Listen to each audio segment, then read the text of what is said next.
Le Focus Valeurs, ce matin, nous recevons Eric Lévin de la Bourse au quotidien, responsable action. Alors ce matin, on parle d'une valeur, c'est Pierre et Vacances, le groupe de loisirs et de tourisme européen.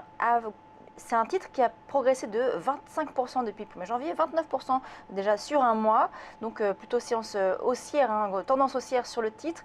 Aujourd'hui, qu'est-ce que vous recommandez, vous, sur Pierre et Vacances? Alors, en fait, ce qu'il faut voir, c'est que le titre a quand même été divisé par deux depuis 5 ans.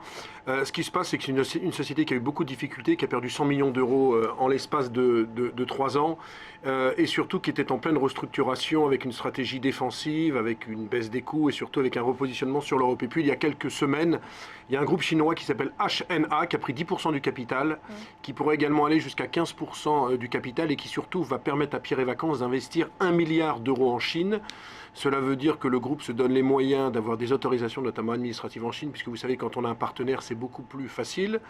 Alors, c'est vrai que la valeur a quand même été maltraitée, parce qu'on regarde depuis le début de l'année, je le disais, depuis 5 ans, c'est quand même moins 50%. Il y a eu beaucoup de déconvenues sur ce titre, mais moi, il me semble qu'on peut jouer quasiment ou carrément l'adossement, puisque vous savez que la société est détenue par Gérard Brémond, il a 78 ans, c'est lui qui a fondé la société en 1967, ses enfants ne sont pas intéressés par la conduite de l'entreprise, il a aussi eu du mal à gérer puisqu'il y a déjà 2 à 3 directeurs généraux qui sont partis, donc il y a eu pas mal de clash avec lui parce qu'on dit qu'il est assez autoritaire et que c'est très difficile de travailler avec lui, donc moi j'ai vraiment le sentiment que HNA ne s'arrêtera pas là, ils sont à 10%, ils vont monter jusqu'à 15%, ça me fait penser un peu à l'histoire Club Méditerranée Fozone, vous vous rappelez, Fozone était rentré 10% du capital et puis après il y avait une OPA. Donc moi j'ai le sentiment qu'il peut se passer quelque chose. Ça pourrait être le même scénario, d'autant plus que si vous regardez les capitaux propres de Pierre et Vacances, on est sur des niveaux de 42 €. Or, vous savez qu'une opération financière ne peut pas avoir lieu sous les capitaux propres. Donc, ce qui veut dire qu'il y a une marge de progression très importante. Actuellement, on est autour de 28 €. Moi, je pense que s'il y a opération, ça sera au-dessus des 42 €. Donc là, on se positionne à l'achat. Je pense qu'il faut toujours être à l'achat sur ce dossier. Je pense qu'il y a il y a un gros rattrapage. Et quand on regarde les ratios, quand vous regardez la valeur d'entreprise que vous rapportez au chiffre d'affaires, on est sur des niveaux de 0,3.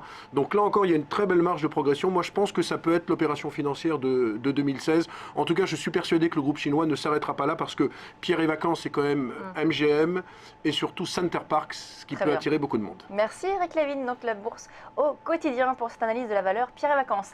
On marque une pause et on se retrouve tout de suite sur Direct Marché.